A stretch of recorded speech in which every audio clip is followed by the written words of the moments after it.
अस्सलाम वालेकुम वरहमतुल्लाहि वबरकात। उम्मीद है आप सब खैर और आफियत से होंगे। रमजान का महीना चल रहा है और वेस्ट बंगाल विधानसभा इलेक्शन 2026 का डेट अनाउंस हो चुका है।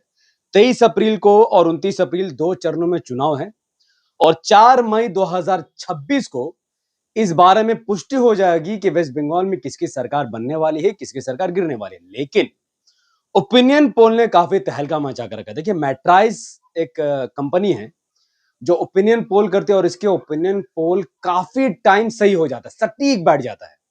अब इस ओपिनियन पोल में खलबली ये मची है कि इसमें तृणमूल कांग्रेस को बहुमत से सरकार बनाते हुए लोग दिखा रहे हैं, जबकि भारतीय जनता पार्टी 100 सीटों पर सिमट रही है। और सबसे बड़ी खुशी की बात कि एआईएमआईएम 5 सीटों पर जीतती हुई दिखाई दे रही है और यहां पर कांग्रेस का खाता खुलता हुआ भी नहीं दिख रहा। ऐसे हो सकता है ये अदर में एक सीट जीत जाए। तो चलिए इस ओपिनियन पोल को डिकोड करते हैं। क्या वाकई में ममता बनर्जी जी की बहुमत से सरकार बनने वाली है या फिर एआईएमआईएम बंगाल में पहली बार किंग मेकर बनने वाली है? जो बिहार में चुक गई हो सकता है वो बंगाल में हो, हु नोस। तो इस ओपिनियन पोल के बारे में एबीपी न्यूज में भी ये ओपिनियन पोल चलाया गया, कई वेबसाइट में भी चलाया गया। तो चलिए इसको डिकोड करते हैं, क्योंकि मैं खुद वेस्ट बंगाल से हूँ और बंगाल में क्या हो रही है मुझसे बेहतर फिलहाल तो किसी का जानना मुश्किल है सिवाय अल्लाह के। अब आइए, बंगाल में किसकी सरकार बनेगी पहले ये जानना जरूरी है कि बंगाल में सरकार बनती कैसे है। देखिए, वेस्ट बंगाल में कुल 294 विधानसभा की सीटें। इन 294 सीटों में से जो भी पार्टी या गठबंधन 148 विधानसभा की सीटों पर जीत हासिल करेगी, वेस्ट बंगाल में उसी की सरकार बनेगा, उसी का मुख्यमंत्री बनेगा, उसी का मंत्री बनेगा। 2021 के विधानसभा इलेक्शन में 294 विधानसभा की सीटों में से तृणमूल कांग्रेस ने 200 से ज्यादा सीटें जीतकर भारतीय जनता पार्टी और सबको झटका दिया, जबकि बीजेपी 64 सीटों पर सिमटती हुई दिखाई दे रही। उस टाइम में बीजेपी 80 से ज्यादा सीटें जीती थी। फिर बीजेपी के कई सारे विधायक टीएमसी में चले गए और टीएमसी का आंकड़ा बढ़ गया। यहाँ पर कांग्रेस का नामो निशान नहीं है। एक आईएसएफ है जो नौशाद सिद्दीकी साहब की पार्टी है और एक जनता यूनियन पार्टी जीयूपी है जो कि हुमायूं कबीर जी की पार्टी है। इसमें फिलहाल एआईएमआईएम नहीं है। अब देखिए इस बार क्या होगा, 2026 में क्या होगा, 2026 में किसकी सरकार बनेगी। उसके लिए आपको रिलीजियन आंकड़ा देखना पड़ेगा कि यहाँ पर पॉपुलेशन का क्या है।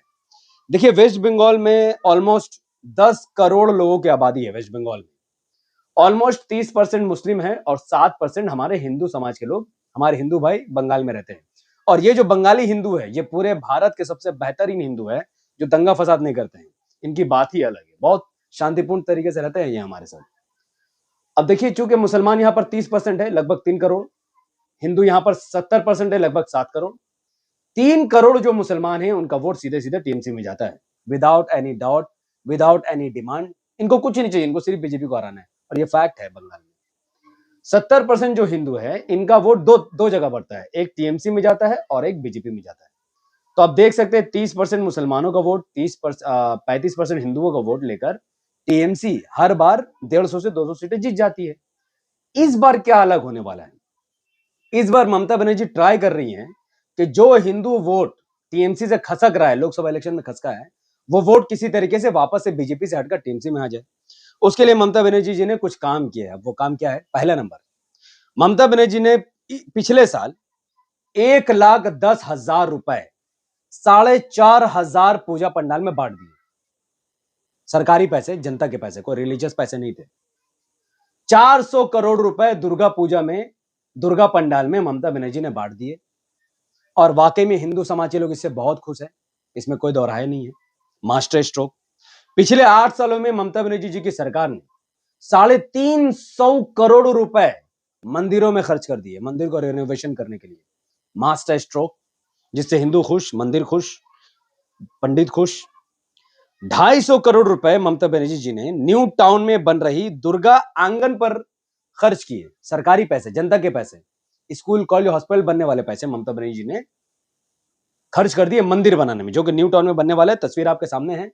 जैसा कॉरिडोर मोदी जी बनाते फिरते हैं ना पूरे भारत में, मंदिर, स्कूल कॉलेज का पैसा मंदिर में लगाते हैं, ममता बनर्जी भी स्कूल कॉलेज का पैसा मंदिर में लगाती है। Master stroke. ममता बनर्जी इससे एक कदम और आगे बढ़ते हुए दीघा जाने टाइम में कोई मंदिर नहीं पड़ता था, तो एक जगन्नाथ टेम्पल बना दिया 250 करोड़ की लागत से, जनता के पैसे, सरकार के पैसे से। Master stroke again, Hindu vote bank हासिल करने के लिए। और शिव मंदिर ममता बनर्जी जी बना रही हैं दुनिया का शायद ये सबसे या भारत का सबसे टॉलेस्ट शिव मूर्ति यहाँ पर बनेगा, जिसकी लागत है 344 करोड़। तो आप देख रहे हैं कि किस तरीके से ममता बनर्जी हिंदू वोट बैंक को अपना तरफ लाने के लिए, हिंदू वोट बैंक नहीं, सॉरी माफ करना, हिंदू समाज के वोट को बीजेपी से हटाकर अपनी तरफ लाने के लिए ममता बनर्जी पुरजोर मेहनत करी ताकि उनको वोट मिले। अभी मुसलमान भाई मुसलमानों के लिए भी कर रही, आएगा, रुकिए, अभी रुकिए। इसके अलावा जो पंडित है, स्टेट वेलफेयर स्कीम फॉर पुरोहित के नाम से वो पंडितों को 1000 रुपए महीना देती है। ये भी सरकारी पैसा है, लोगों का पैसा है, इसमें मुसलमानों का पैसा भी मिला हुआ है, पर हमें से कोई दिक्कत नहीं, कोई बात नहीं। पंडित अगर हमारे पैसा खाएंगे तो क्या दिक्कत है, गरीब है। अब ये बढ़कर 1500 हो चुका है और 1,20,000 रुपए जो पंडित हैं, जो बंगाल में रहते हैं, हर एक पंडित को घर बनाने के लिए ममता बनर्जी जी ने बांटे। अब भैया मुसलमानों के लिए भी कुछ किया होगा, आपको ऐसा लग रहा है कि मुसलमानों के लिए ममता बनर्जी ने बहुत कुछ किया होगा ना, ऐसा नहीं है। देखिए, ममता बनर्जी जी ने मुसलमानों को खुश करने के लिए स्कूल, कॉलेज, अस्पताल, इंस्टीट्यूट, अच्छे सड़क, रोजगार, अच्छा चिकित्सा, अच्छा पढ़ाई, अच्छा हेल्थ, ये सब कुछ नहीं किया। ममता बनर्जी जी ने मुसलमानों के लिए सबसे अहम काम किया, जो मुसलमान उनसे मांगते भी नहीं थे, वो था कि ईद बकरीद के दिन ममता बनर्जी मुसलमानों के दरमियान आती है, सादा साड़ी, सादा चप्पल पहनती है वो, जैसा कि शुरू से ही बहुत सादगी वाली महिला है वो, बहुत सादगी वाली, सम्मान। और फिर वो मुसलमानों के दरमियान आकर इस तरीके से दुआ मांगती है, जैसा लगता है कि मैं खुद देखकर ऐसा लगता हूँ कि यार ये मुझसे बेटर, ये मुझसे बेहतर मुस्लिम, इनके सामने मैं लगता हूँ कि मैं मुसलमान हूं ही नहीं, ऐसा है। ये वो मुसलमानों के लिए करती है बस, और मुसलमान पागलों जैसा इनसे मोहब्बत करते, टूट के मोहब्बत करते हैं। वाह दीदी, वाह दीदी, वाह दीदी, दीदी अल्लाह रसूल, वाह दीदी, वाह दीदी, ये करती है, यही फैक्ट है। इसके अलावा जो काम ममता बनर्जी जी ने मुसलमानों के लिए किया है, मुस्लिम इलाकों में काफी थाने खोले गए हैं, उर्दू मीडियम स्कूल की हालत बदतर है और मुसलमानों को उतना मतलब भी नहीं है, इंग्लिश मीडियम स्कूल का पता नहीं है। ममता बनर्जी जी ने मौजिन की सैलरी बढ़ा दी, माय गॉड, वो भी आज से 2 दिन पहले। चलो गेस करो, कमेंट पर बताओ ममता बनर्जी जी ने कितना पैसा बढ़ाया होगा? 5,000, 10,000, 20,000, अच्छा 2,000, 3,000, 4,000 नहीं। ममता बनर्जी जी ने आज से 2 दिन पहले, देखिए सो पढ़िएगा, I am pleased to announce an increase of 500 rupees in the monthly honorariums extended to our Prohit and Muazzin, whose service sustains the spiritual and social life of our communities. With these revisions, they will now receive 2,000 rupees per month.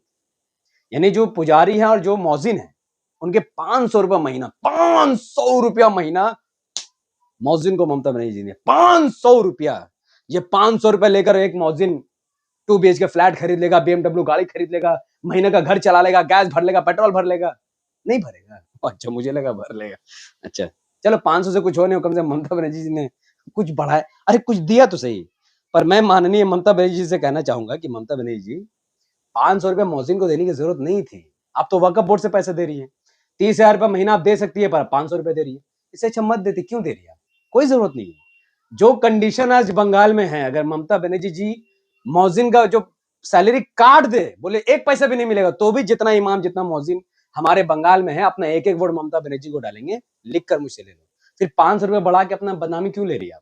अब BJP वाले कहेंगे ममता नहीं मुमताज है, देखो पैसा, अरे भाई वक्त का पैसा दे रही है, अपना बाप का पैसा कोई नहीं दे रहा है।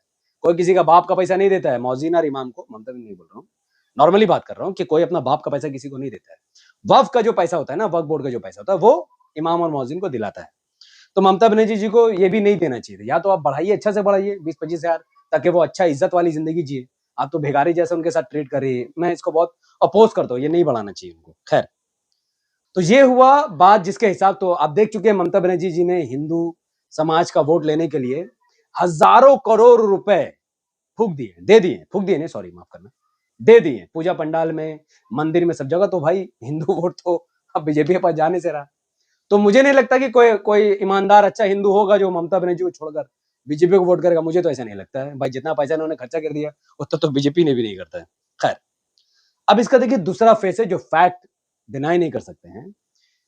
इस बार एसआईआर में 60 लाख नामों को विचाराधीन रख दिया गया, और ये अधिकतर ये वो लोग हैं जो तृणमूल कांग्रेस को ही वोट करते हैं। तो इसलिए बीजेपी जो 50 सीट जीतने वाली थी, वो बीजेपी एसआईआर की वजह से 50 से 100 सीट जीत जाए, लेकिन वो सरकार नहीं बनाने वाले। बंगाल में ऐसा कोई माहौल बीजेपी का नहीं है।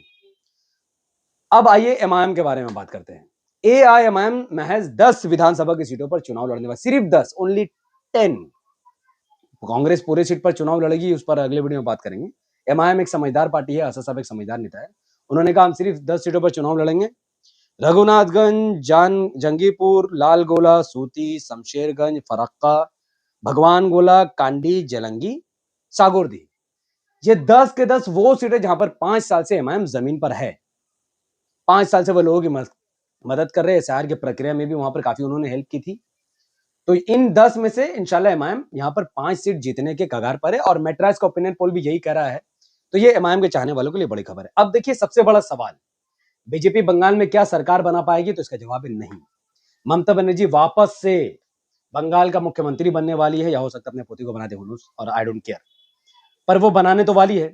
लेकिन अगर वो 150 के आसपास सीट जीत रही हैं, सरकार बनाने के लिए 148 चाहिए, तो घबराने की बात नहीं। एमआईएम है, अगर एमआईएम 5 सीट जीतती है तो ममता बनर्जी की सरकार अगर गिरने वाली होगी तो एमआईएम लपक कर उनकी सरकार बचा लेगी।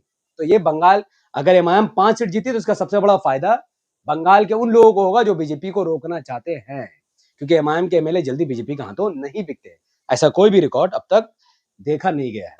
तो मोदी जी को अब राहुल गांधी की जरूरत है। अगर राहुल गांधी जी पूरे बंगाल में जोर लगा दे, तोड़ लगा दे, पूरे बंगाल में जाकर रैली मचा दे, खास करके मुस्लिम इलाकों में घुस घुस कर रैली करे, तो वोटों का विभाजन होने की वजह से बीजेपी कुछ हद तक 120 और 130 या फिर 140 सीटें जीत सकती हैं। तो मोदी जी को इस वक्त राहुल गांधी की बहुत जरूरत है। राहुल गांधी जी ही बंगाल में बीजेपी की सरकार बनवा सकते हैं, अदरवाइज किसी की भी मजाली हैसियत नहीं। तो ओवरऑल इस वक्त का आंकड़ा यही कह रहा है कि तृणमूल कांग्रेस बहुमत से सरकार बनाने वाली है। 150-170 सीटें जीत रही है। मेरे हिसाब से ये करीबन करीबन 200 सीटें भी जीत सकती है। वही बीजेपी 100 से 115 सीटों पर सिमट रही है, जबकि एआईएमआईएम अल्हम्दुलिल्लाह 5 से 6 सीटें जीत रही है। और अन्य पार्टियों में आईएसएफ को आप जोड़ सकते हैं, उनका खाता खुलेगा और वो जीतेंगे, जबकि कांग्रेस का और सीपीएम का बंगाल में खाता नहीं खुलेगा।